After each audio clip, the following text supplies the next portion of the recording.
Alright, so I'm going to show you how to take an exposure on a film camera.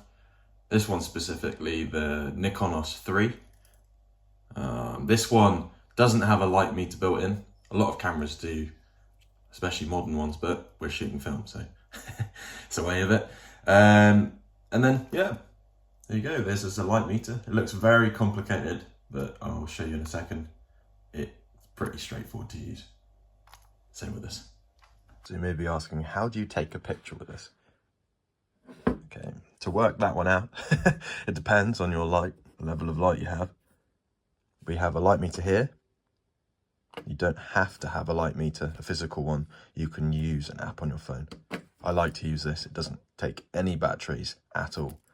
Completely analog, so I'm not worrying about it running out on me. Same for the camera. This one doesn't take any batteries whatsoever. Completely mechanical. On the top, you'll see your shutter speed. This is a little bit different for this camera compared to others, but you will have it somewhere on your camera. You'll have a dial to change your aperture here. There you go. This one gives a great visual indication of where you'll actually be in focus according to what value you set there. You'll see these two little pins there moving, and it gives you a good idea when you use the focus dial where it will be in focus. You'll see here, so f16, there's your infinity here. So I'll be 1.5 meters to infinity will be in focus. That's it. It tells you everything you need to know.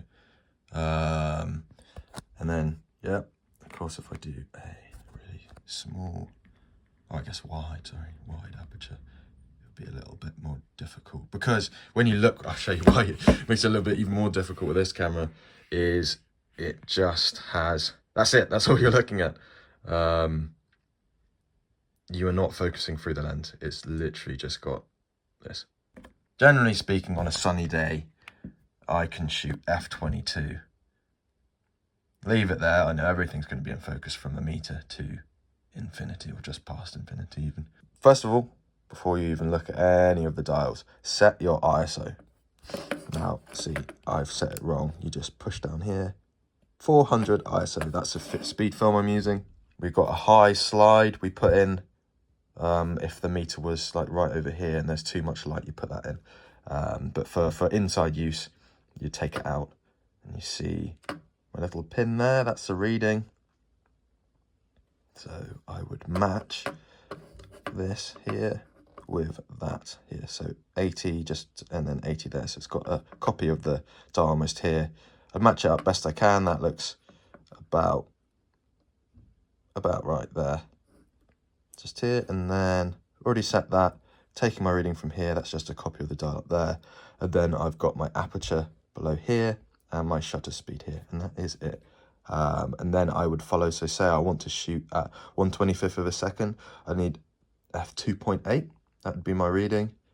On the other hand, if I'm in the sunshine, I would put my slide, I'll put my slide in. And then, for example, let's say the meter was here, outside 320. I would then use this side, 320 here. And that would mean, looking over here, say I wanted to shoot at f22, it'd be 250 of a second. And just to illustrate it, I know I've talked over this a little bit. Now, you would then, of course, let's just do a live example, f22, go here, f22, again, it depends where I would be, but let's say I'm shooting landscape, and then over here, it's already set. But yeah, then I would make sure this isn't locked on this camera and take my exposure by clicking that. I've covered all the operation of this camera and exposing for an image. This goes to say for all film cameras using this, you'd be doing that and putting it into any old camera, really. You could even use it for digital. I don't know why, because they have light meters built in, but you could. This one's a bit more simplified compared to a lot of other film cameras. You've only got the 3 dials, and then you've got your film advance and your shutters built into one motion. If you want to know how to unload and load your Nikonos 3, I have made a video, so go and check that out. Maybe in an upcoming video I will show you on location, or maybe go over some photos I've already taken, because I've got some interesting ones I'm going to develop. Just came back from Lake Como, so some mountains and stuff. Why not? I'll leave it there.